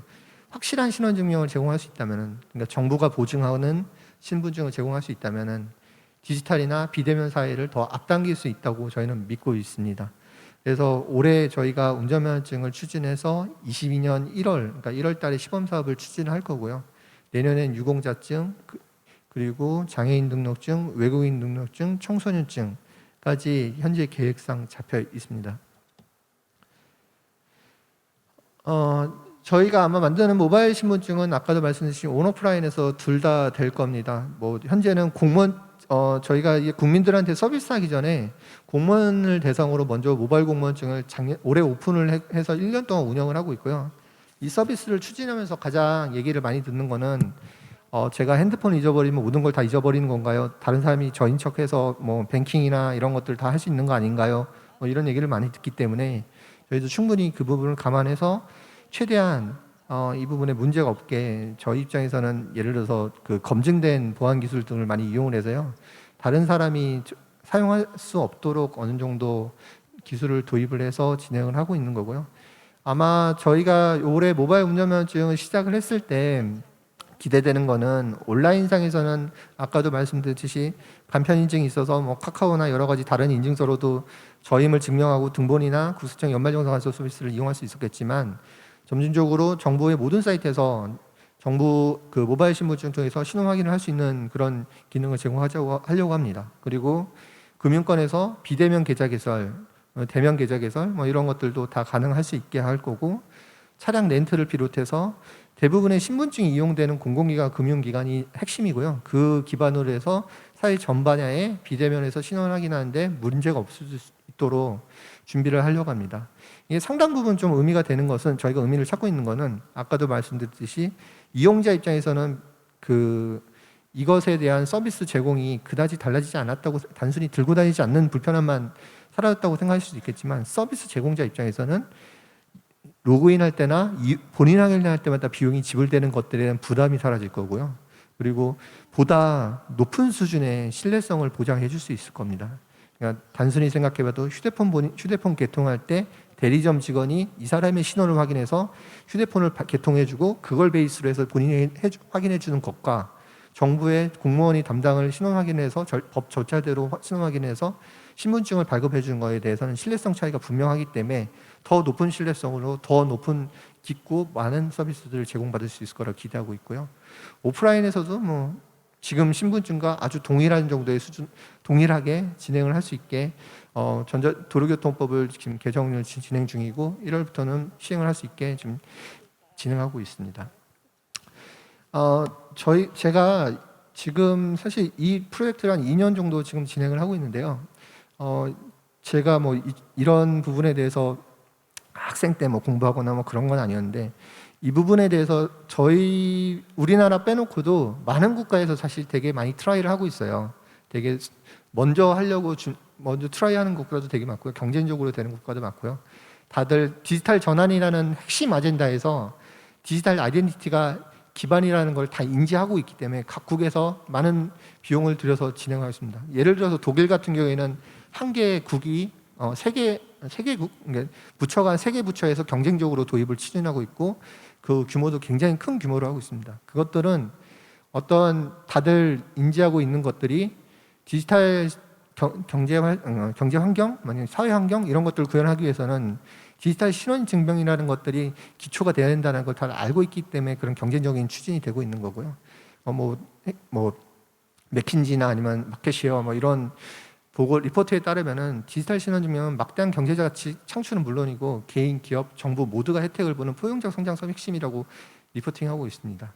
이게 저희가 성공적으로 마무리할 때까지는 아직은 시간이 좀 필요할 것 같습니다. 높은 신뢰성을 보장한다는 것은 어떤 대면 발급이나 아니면은 기존의 발급받기가 간단하게 발급받는 구성이 아니라 상당히 좀 높은 면밀한 그런 발급 절차를 가져가기 때문에 사용자들이 발급하는데 상당히 번거로울 수도 있긴 하지만 이것들이 잘 활성화되고 우리 사회에 저변에 깔렸을 때 저희가 기대할 수 있는 많은 혁신 서비스들이 많이 나올 거고 우리나라 디지털 경제에도 확실히 활성화되는 데 도움이 될 거라고 믿고 있습니다. 이상 발표 마치겠습니다. 네, 코로나19로 뉴노멀 시대에 접어든 우리 사회가 이 디지털 신원 증명과 함께 어떤 가능성을 가지고 있는지 또 어떤 변화를 가지고 올지 알아볼 수 있는 뜻깊은 시간이었습니다. 발표 감사드립니다. 그럼 다음 발표로 넘어가 보도록 하겠습니다. 최근 가상자산 투자 열풍이 아주 뜨겁습니다. 그런데 이 가상자산으로 재산을 은닉하는 체납자들도 늘고 있다고 하는데요. 이에 정부 부처 최초로 혁신적인 솔루션을 제시해서 화제가 되고 있는 기관이 있다고 합니다. 어디일까요? 바로 국세청이라고 합니다. 이 체납자 가상자산 강제 징수 혁신 사례를 소개해드리겠습니다. 황병관 조사관님 모시고 박수로 청해 듣겠습니다.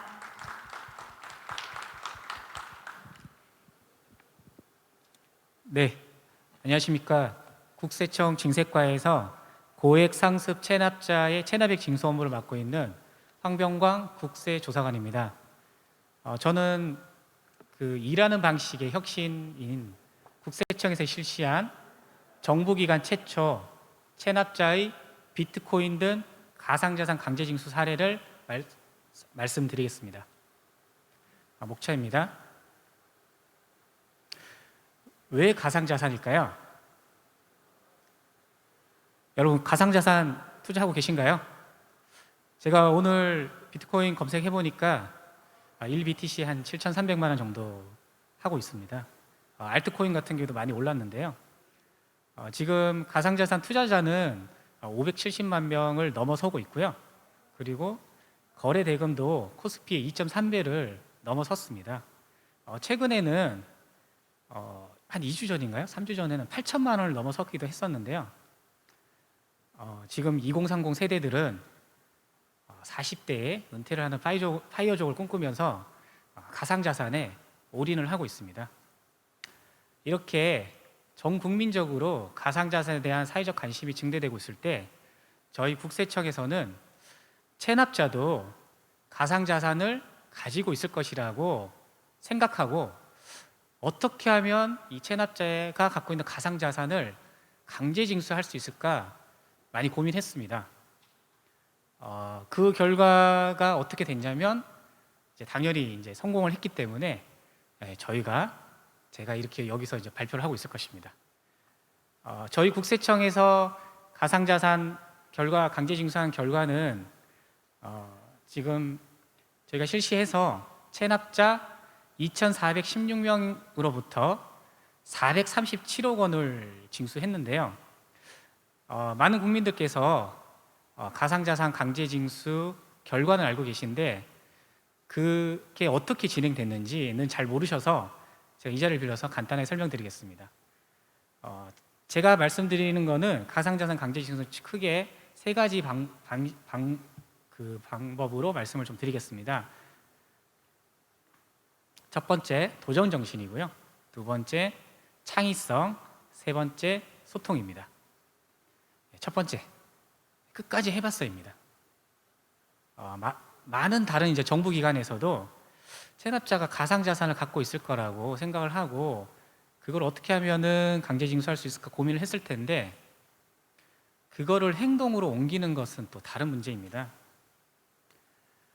이 가상자산 자체가 화폐인지 또는 무형자산인지 그 개념조차도 모호했었고 그리고 정부기관 아무도 가보지 않은 길이다 보니까 수많은 법리 검토 그리고 가상자산 거래소의 소통 그리고 현장에서 흘린 땀의 결과로 인해서 저희 국세청은 성공할 수가 있었습니다. 둘째는 창의적인 문제 발상 전환입니다. 가상자산은 그 실물이 없다 보니까 법령이나 이런 부분들이 명확치도 않고 그래서 그 가상자산 자체를 압류하는 부분 조금 어려움이 있었습니다. 그래서 저희가 많은 논문이라든지 외국 사례, 법원 사례를 참고하고 이제 연구를 해가지고 가상자산 투자자들이 약관에 따라서 가상자산 거래소에 갖고 있는 가상자산 반환 청구 채권을 압류하는 방법을 착안하게 되었습니다. 단순하게 자산을 점유하는 방식이 아니라 반환 청구권이라는 채권에 주목했습니다. 모든 법리 검토를 마치고도 실무적으로 강제징수를 하는 데는 좀 어려움이 있었습니다. 가상자산 거래소는 그 회원들을 특정하는 데 있어서 성명, 생년월일, 전화번호로 특정을 하는데 저희 대부분의 정부기관들은 주민등록번호로 납세자분이 또 저희 국세청 같은 납세자분을 특정하다 보니까 그 정보가 불일치해서 체납자를 좀 특정한 부분이 어려웠습니다. 그래서 저희 국세청은 내외부 정보, 뭐 핸드폰 번호라든지 실명 계좌번호라든지 이런 부분들을 조합해서 가상자산 거래소에 있는 체납자를 특정할 수가 있었습니다. 세 번째는 적극적인 소통입니다. 국세청은 가상자산 강제징수에 성공하고 난 이후에 보도자료를 배포했습니다. 그래서 이제 많은 기관들에서 그 노하우를 문의를 했었고요. 저희는 바로 코로나 상황이다 보니까 바로 비대면 화상회를 통해서 업무 노하우를 이제 공유하고 매뉴얼도 배포를 했습니다. 그래서 이제 바로 전 정부 기관으로 가상자산 강제징수가 확대 시행되었습니다.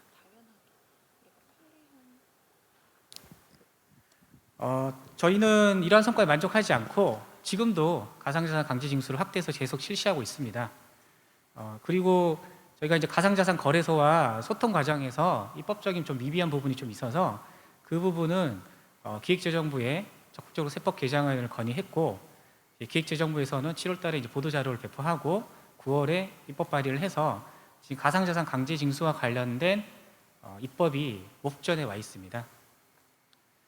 저희 국세청은 앞으로도 정부 혁신에 앞장서는 한편 조세 정의가 바로 설 수 있도록 재산을 은닉하는 악의적 고액 체납자에 대해서는 끝까지 추적하여 체납액을 징수할 것입니다. 국민 여러분들께서도 저희 국세청이 더욱 노력할 수 있도록 많은 응원 부탁드리겠습니다. 감사합니다. 네, 발표 감사드립니다. 가상자산 강제징수 노하우를 타 기관과 공유해서 또 국세청의 창의적인 문제 해결 능력뿐만 아니라 적극적인 소통 능력도 엿볼 수 있는 기회였던 것 같습니다. 네, 이렇게 지금까지 정부혁신 우수사례 경진대회 수상작들을 만나봤는데요. 여러분 어떠셨나요? 네. 많은 분들의 고민으로 이런 훌륭한 혁신이 발생하고 또 이런 혁신들 덕분에 우리 일상이 좀 더 편리해진 것 같습니다. 그럼 다음 순서로 넘어가 보도록 하겠습니다. 이번에는 지역 혁신 사례로 가보겠는데요. 대구광역시부터 출발합니다. 대구광역시는 2020년도 지방자치단체 혁신평가에서 최우수기관으로 선정됐습니다. 그래서 3년 연속 우수기관에 선정되는 영광을 안았는데요. 코로나19로 시민들이 공공도서관을 이용하지 못하게 되자 이 대구 전역 도서관을 통합한 혁신 서비스, 도서관 통합 허브 시스템을 시행했다고 합니다. 발표를 통해 자세한 내용 알아보도록 하겠습니다. 이경혜 주무관님 발표 청해 듣겠습니다. 여러분 박수 부탁드립니다. 안녕하십니까. 지방자치단체 혁신평가 우수기관 대구시 대표과제 도서관이 모두 내 손 안에 도서관 통합허브 시스템 구축 사례를 발표할 대구광역시 교육협력정책관실 이경혜입니다. 발표 순서는 다음과 같습니다. 본 사업의 추진 배경은 단일 창구를 통한 대구 전역 도서관 정보 서비스의 부재, 정보 과잉 시대 선택의 피로도 감소를 위한 가치 정보 제공과 지역 편차 없는 동일한 도서관 서비스 제공이 필요했으며, 개별 도서관 내 전산 시스템 노후로 장애가 빈번히 발생하여 교체가 시급해졌습니다. 또한 도서관 방문 감소, 온라인 이용 증가 등 코로나19 이후에도 이러한 현상은 지속될 것으로 예상됨에 따라 차별화된 비대면 서비스 제공이 선제적으로 필요해졌습니다. 다음은 추진 내용에 대해 설명드리겠습니다. 하나 그리고 100여 개의 도서관 정보를 한 곳에서 이용할 수 있는 온라인 대표 도서관 통합 도서관 서비스 구축을 하였습니다. 이제 대구는 100여 개의 도서관 서비스를 하나의 아이디, 하나의 카드로 편리하게 이용할 수 있습니다. 또한 대구 전역 도서 타간 대출 반납 서비스를 할 수 있는 환경을 구축하였고, 점점 더 많은 도서관들이 서비스에 참여하고 있습니다.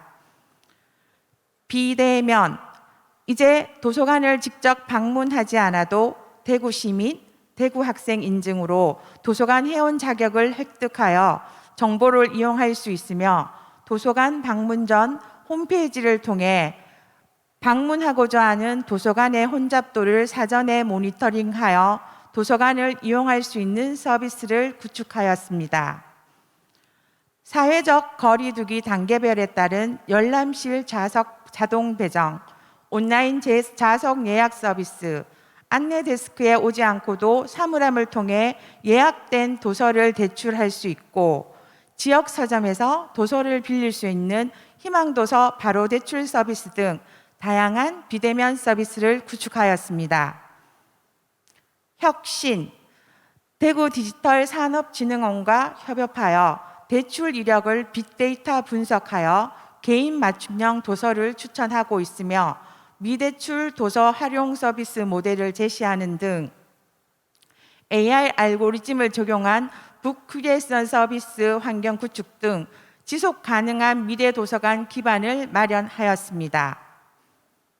플랫폼, 18개 도서관, 전산실, 100개의 도서관 DB, CS 기반의 자료관리 시스템을 하나의 전산실, 하나의 DB로 통합하였고, 100% 웹 기반 자료관리 시스템으로 구축하였습니다. 보안, 장비의 노후화로 인한 장애보다 더 심각한 문제였던 보안에 취약한 CS 기반 라스 시스템을 3티어 구조의 웹 기반 시스템으로 전환하여 보안성을 확보하였으며, 도서관 자가통신망, 정보 보안 시스템 통합 구축 등 전문적인 관리 체계를 마련하여 우리 시에서 안정적으로 관리하고 있습니다. 다음은 추진 성과에 대해 설명드리겠습니다. 전국 최초 광역시 지자체와 교육청 도서관 전산 시스템 통합 사업입니다. 자료 관리 시스템을 통합한 사례는 있지만 홈페이지 등 도서관 내 모든 정보 자원을 통합한 사례는 우리 시가 최초이며 유일합니다. 이렇게 마련된 도서관 통합 플랫폼으로 신속한 정보 전달 체계 구축을 통해 도서관 이용 편의성을 제공하고 있으며 도서관 중심이 아닌 회원 중심의 생활 밀착형 서비스를 통해 시민에게 도서관 이용 편의성을 대폭 향상시켰습니다. 대면 접촉을 최초화한 다양한 온라인 서비스 제공과 IoT 기술을 접목한 비대면 서비스 제공으로 위드 코로나 시대의 도서관 이용 환경 변화에 선제적으로 대응하는 서비스를 제공하고 있습니다. 비정형 데이터를 자동 수집해서 필요한 정보를 제공하는 큐레이션 서비스와 빅데이터 분석과 AI 시스템을 활용한 지능형 도서 추천 서비스 등 이용자들의 정보 선택의 기준을 제공하고 있으며 발전적인 미래 도서관 서비스 제공을 위해 전문 기관과 협업하여 지속적으로 서비스를 발굴하고 있습니다.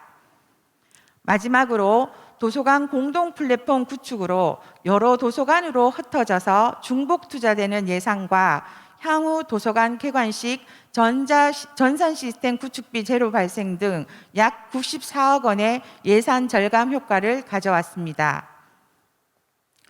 본 사업의 성공 요인으로는 우리 시가 주도적으로 자료관리, 홈페이지 등 도서관마다 서로 다른 운영 방식의 업무를 표준화하기 위해 수차례의 분야별 실무 협의회를 통해 공동 운영안을 도출하는 등 서로 다른 기관과 공감대를 형성하여 사업을 추진하였으며 전문가와 경험 많은 실무자의 의견을 적극 수렴하여 좀 더 완성도 높은 시스템을 만들 수 있었습니다. 변화된 시스템을 이용하는 시민들의 불편을 최소화하기 위해 다양한 경로를 통해 홍보 활동을 수행하였으며 정보 자원의 대구시 통합 운영 관리로 도서관에서는 업무가 감소되어 좀 더 나은 대민 서비스 품질을 향상시킬 수 있었습니다.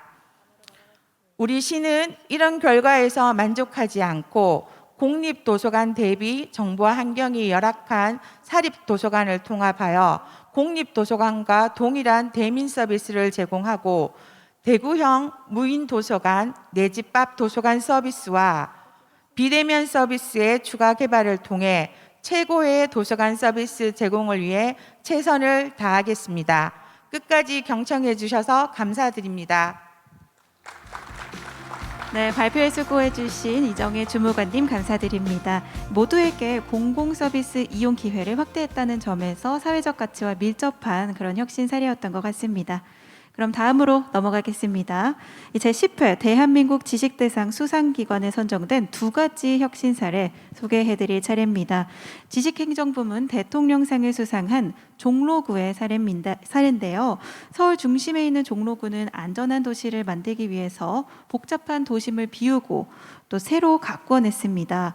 혁신평가 우수기관 대통령상을 수상했을 뿐만 아니라 대한민국 지식대상 대통령상까지 받았습니다. 종로구는 두 가지 혁신 사례 가지고 오셨는데요. 바로 골목길 컬러 테라피와 도시 비우기 사례입니다. 그럼 기현민 팀장님 박수로 맞이해 주십시오. 네, 종로구 기획예산과 구정비전팀장 기현민입니다. 지금부터 종로구 혁신 우수 사례에 대해서 발표하겠습니다. 먼저 종로에 대해서 소개하자면 종로는 역사 중심 도시로 다양한 전통 문화의 전승지이며 북악산과 인왕산을 비롯한 수려한 자연 경관으로 녹지 공간이 풍부한 도시이기도 합니다. 이러한 전통과 풍부한 자산 속에서 오늘날 종로구는 혁신적이고 과감한 행정을 통해 혁신평가 우수기관으로 대통령상을 수상하였고 섬세하고 배려 있는 행정을 통해 대한민국 지식대상 대통령상을 수상하였습니다. 밤하늘에 무수한 별들이 보일 때도 있고 보이지 않을 때도 있습니다. 크게 보이지는 않을지라도 작은 별들이 모여 은하수가 되듯이 종로구도 하나하나 작은 사업들이 모여 조용한 혁신을 만들어내었습니다. 수많은 혁신 우수 사례 중에서 먼저 안전한 마을 만들기를 위한 종로구 골목길 컬러 테라피 대한민국 지식대상 혁신 사례에 대해서 말씀드리겠습니다. 종로구에서는 지역적 특성과 환경을 고려한 범죄 예방 환경 디자인 기본 계획과 가이드라인을 수립하여 셉티드가 적용된 종로형 마을 경관 개선 사업을 추진하고 있습니다. 대표적인 사례로 돈이동 쪽방촌 컬러 테라피 사업입니다. 지난 10월 9일 CNN에서 보도한 세계에서 가장 멋진 동네로 덴마크 코펜하겐, 미국 시카고에 이어 서울 종로가 3위로 선정되었는데요. 이 종로에 약 700여 명의 노숙인 분들이 살고 계십니다. 무질서와 위험 노출로 골목길 개설이 긴급하게 필요한 지역입니다. 미로처럼 얽히고 설켜 비슷한 쪽방 골목을 4개 권역으로 나누어 보도와 각종 시설물에 각기 다른 색상을 입혀 골목길을 쉽게 인식하여 빠른 신고와 신속한 대처로 대형 재난사고를 예방하고자 했습니다. 야간 CCTV 촬영 등을 알리는 로고젝터와 창문 침입 방지 시설을 설치하였습니다. 물리적 환경 정비뿐만 아니라 안전한 마을 가꾸기와 주민이 주민을 돕는 홍반장 사업 등을 통해 셋들 마을의 지속성을 담보하기도 하였습니다. 그 결과 범죄율이 26%, 112 신고 건수가 4% 감소하였고 무엇보다 주민들의 시설물과 안전마을 만족도가 각각 93%, 84%로 매우 높아졌습니다. 종로구는 어느 마을의 범죄 예방 디자인 사업보다 쪽방 지역이어서 더 감동이었고 더 보람이었습니다. 이에 정부도 대한민국 범죄 예방 대상 대통령상으로 응답해 줬습니다. 또 다른 종로구 대표 혁신 사례는 도시 비우기입니다. 사회적 약자들의 보행 시선으로 출발되는 도시 비우기 사업은 2013년 비움을 시작으로 전국에 벤치마킹되고 있고 금년도 행정안전부 주민생활 혁신 사례 확산 지원 사업에 선정되었습니다.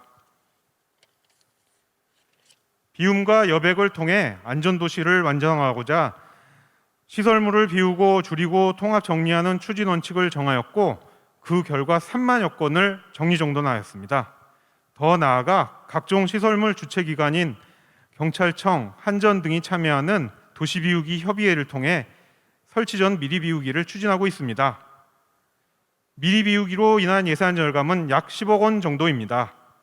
도시비우기 사업에 대한 자세한 사항은 영상으로 보여드리도록 하겠습니다. 우리의 삶의 터전인 도시. 도시는 하루가 다르게 발달했고 높고 많고 가득 채워진 모습은 어느새 우리에게 익숙한 풍경이 되었습니다. 채우고 채워진 도시의 삶. 우리는 행복하기만 했을까요? 도시와 사람에 대한 이야기가 시작됩니다.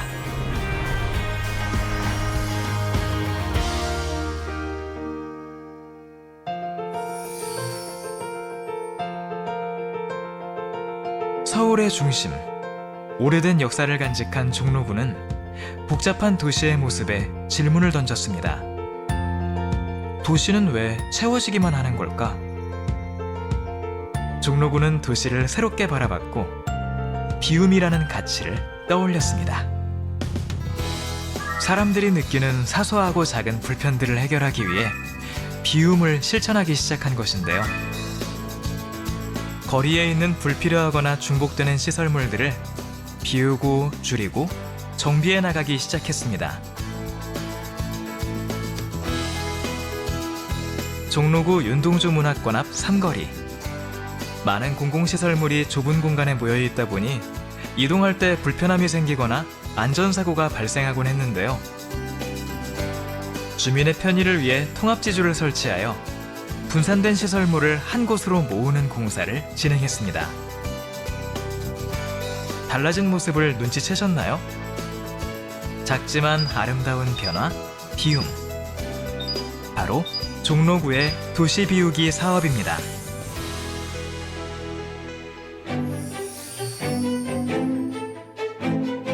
(2013년) 이후 종로구의 거리는 조금씩 달라졌는데요. 더는 필요하지 않은 과거 군사시설물이나 보행에 불편을 주는 공중전화 부스, 이제는 용도 폐쇄되어 방치되어 있는 CCTV 한 채 등 많은 시설물들을 비워내기 시작했습니다. 문화재 경관과 보행 환경을 함께 고려하여 횡단보도를 이설하고 통합지주를 설치하였고 환풍구를 정리하였습니다. 편의를 위해 설치되었지만 오히려 거리를 복잡하게 만든 교통시설물은 줄이고 하나로 통합해 나갔습니다. 그리고 공사 후에 다시 한번 정비된 모습입니다.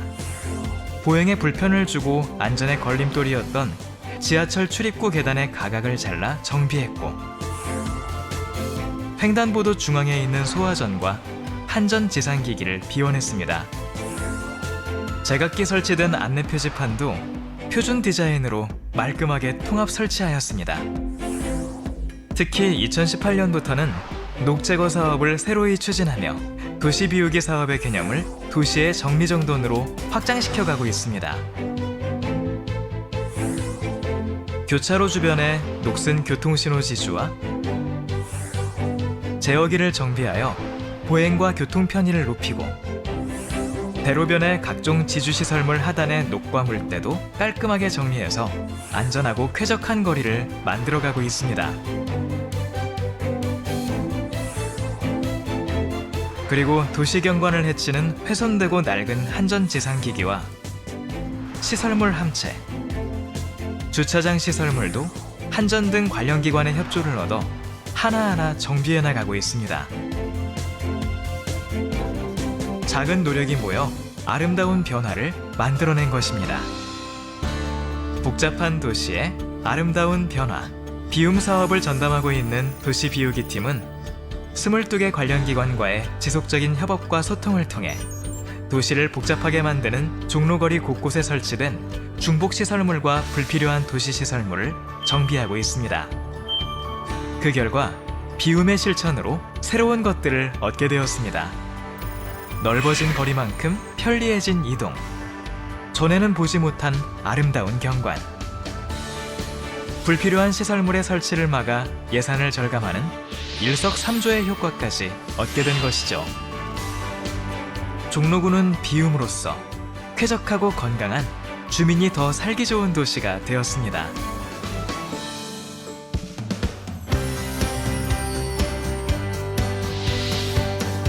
비움은 한 걸음 더 나아가고 있습니다.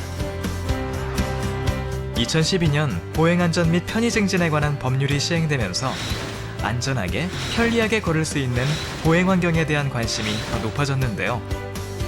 종로구는 2013년 도시비우기 팀을 신설하고 이후 도시비우기 사업조례를 제정하며 제도적 울타리 안에서 지속적으로 시행될 수 있는 기반을 마련했습니다. 그동안 여러 언론에 보도되고 다른 지방자치단체의 벤치마킹도 많이 이루어지고 있습니다. 또한 그동안 도시비우기 사업의 추진 성과를 담은 책자를 만들고 전국 지방자치단체에 배부하는 등 종로구가 도시의 아름다운 변화, 비움에 앞장서고 있습니다. 사람이 우선인 비움으로써 더욱 활기찬 종로. 쾌적하고 여유 있는 삶. 역사와 전통이 살아 숨쉬는 공간. 그동안 보지 못했던 수많은 아름다움과 매력적인 경관. 비움으로 인해 이 모든 것들이 비로소 느껴집니다. 명품 도시. 유튜브 종로TV에 더 자세한 내용이 있으니 참고해 주시기 바랍니다. 이상으로 종로구 혁신 우수 사례에 대한 발표를 마치겠습니다. 종로의 행정이 대한민국 행정이 되는 그날까지 종로구는 최선을 다하겠습니다. 감사합니다. 네, 준비해주신 영상까지 잘 봤습니다. 유튜브 채널 종로TV로 가시면 전체 영상 감상하실 수 있다고 하니까요. 많은 관심 부탁드리겠습니다. 이 도시를 살아가는 시민의 입장에서 섬세하면서도 과감한 종로구의 혁신 사례 함께 만나보셨습니다. 발표 감사드립니다. 네, 어느덧 마지막 발표만이 남아 있습니다. 제10회 대한민국 지식대상 지식경영 대통령상을 수상한 건강보험심사평가원인데요.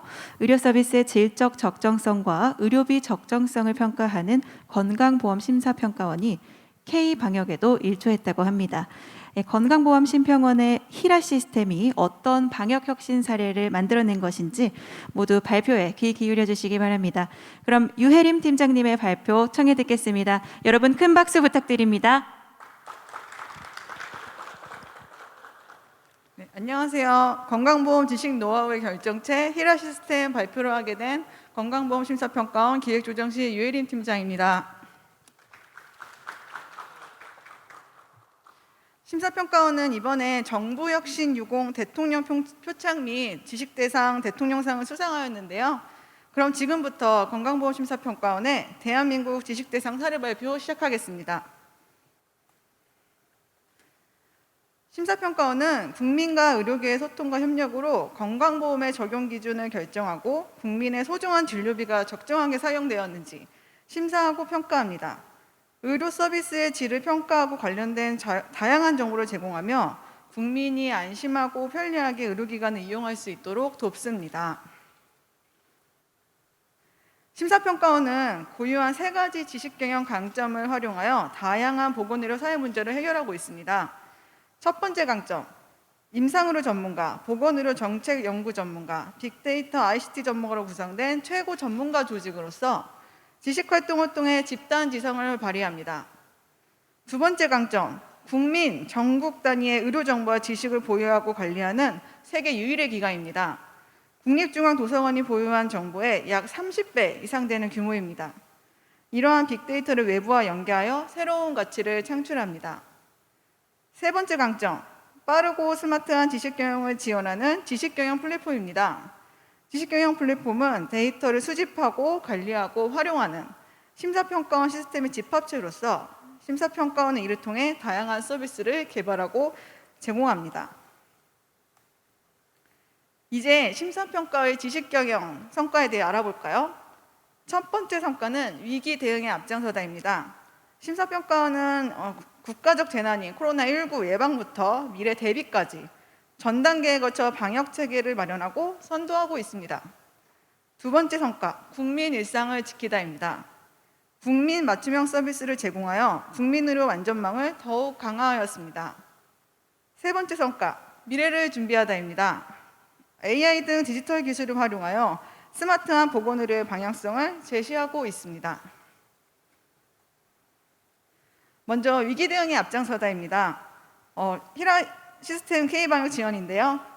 2015년 메르스, 2017년 에볼라 등 감염병은 준비되지 않은 상황에서 언제라도 침투할 수 있다는 것을 우리 모두 체득하였습니다. 이러한 국가적 위기 상황에서 심사평가원은 선봉장이 되어 현재 코로나19까지 효율적, 능동적 대처로 K방역에 앞장섰습니다. 바로 단계별 대응체계 구축인데요. 1단계는 감염병 유입 차단입니다.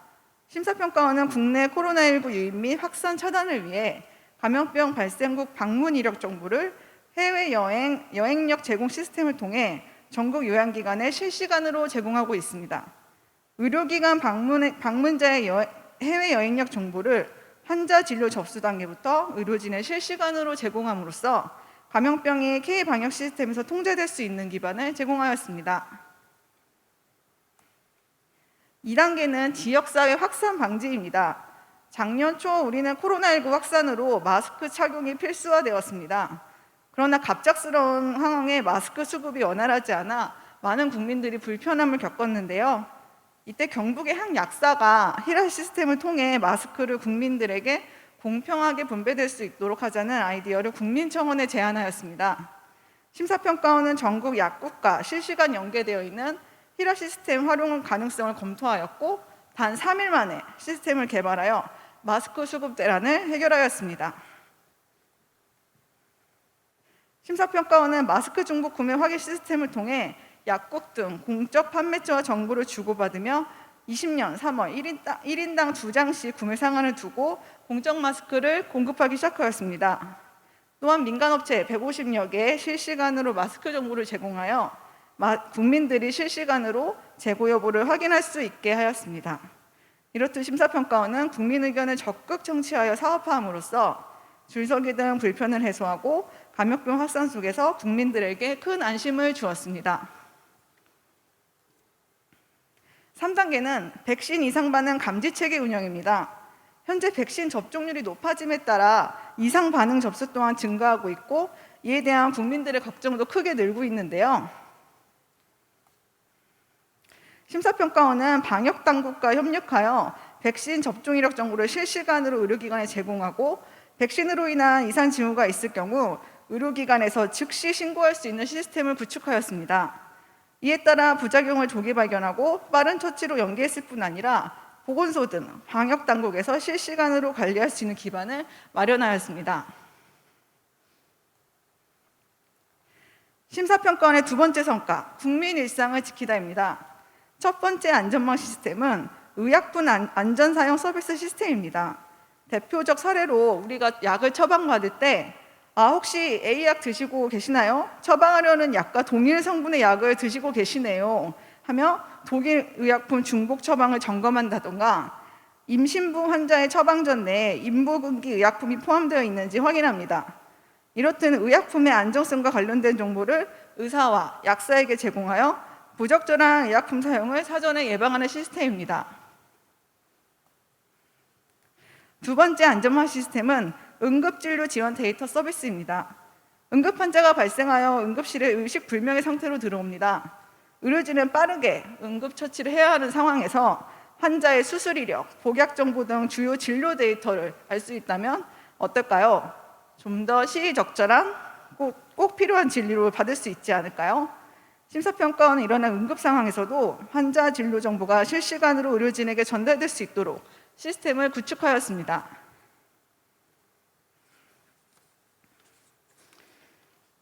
심사평가원의 세 번째 성과, 미래를 대비하다입니다. 먼저 AI의 활용입니다. 진료비 심사 업무에 AI를 활용하고 있는데요. 예를 들어 척추 의료 영상을 AI로 자동 판독하고 척추 측만 각도, 압박률 등의 데이터를 산출합니다. 이를 심사 기준과 비교하여 건강보험 적용 여부를 결정합니다. 이렇게 새로운 기술을 도입하여 심사 패러다임을 획기적으로 전환할 수 있는 계기가 되었습니다. 심사평가원은 전국민 진료 데이터를 중심으로 지식 정보를 축적하여 보건의료 빅데이터 시스템을 구축하였습니다. 빅데이터를 기반으로 분석한 통계 정보는 국내외 신뢰성 있는 자료로 다양한 분야에서 활용되고 있는데요. 특히 병원 약국 찾기, 의약품 사용 정보, 질병 정보 등 21가지 정보를 오픈 API에 실시간으로 제공하고 있으며 민간업체는 제공된 정보를 활용하여 관련 어플을 개발하고 국민에게 유익한 보건 정보를 제공하여 보건의료 산업의 혁신 성장에 활용되고 있습니다. 또한 창업 R&D 사업을 적극 지원하여 민간 일자리 창출 및 중소기업 해외 수출 등에 기여하고 있습니다. 심사평가원의 지식교양 체계는 새로운 성과를 창출하고 기관 미션을 달성하는 데 기여하고 있습니다. 전사적 코로나19 대응, 국민의료 안전망 확충, 키라 뉴딜과 빅데이터 활용이라는 확실한 성과를 거두었습니다. 심사평가원은 앞으로도 국민과 함께하는 지식경영을 통해 국민의 의료 이용을 돕고 안전한 의료 문화를 만들어 나가겠습니다.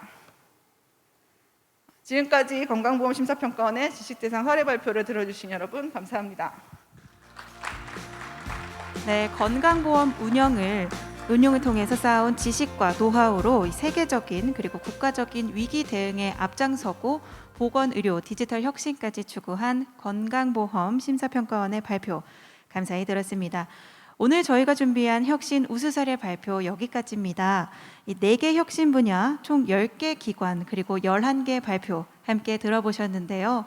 이 보이지 않는 곳에서 많은 분들이 코로나19라는 위기 속에서 반짝반짝 빛나는 혁신으로 새로운 기회를 만들어 나가고 있습니다. 이 혁신적인 발상 하나가 만들어 나가는 그 확장성과 변화 참 놀라웠는데요. 더 많은 혁신 사례 소개해드리고 싶지만 아쉽게도 마칠 시간이 됐습니다. 오늘 소개된 혁신이 모여서 우리가 살아가는 세상 더 편리하고 안전하게 만들어주지 않을까 싶습니다. 오늘을 시작으로 많은 혁신 사례가 더 등장하고 또 널리 알려져서 여기 계신 분들의 노고가 또 널리 알려지기를 바라보겠습니다. 이상으로 혁신 우수 사례 발표 모두 마치겠습니다. 이 자리 빛내주신 혁신 우수 사례 관련 기관분들, 그리고 한창섭 정부혁신 실장님, 그리고 온라인으로 시청 중이신 모든 여러분, 감사 인사드리겠습니다. 긴 시간 함께해 주셔서 감사합니다. 저는 오늘 진행의 아나운서 원현정이었습니다. 감사합니다. 안녕히 돌아가십시오.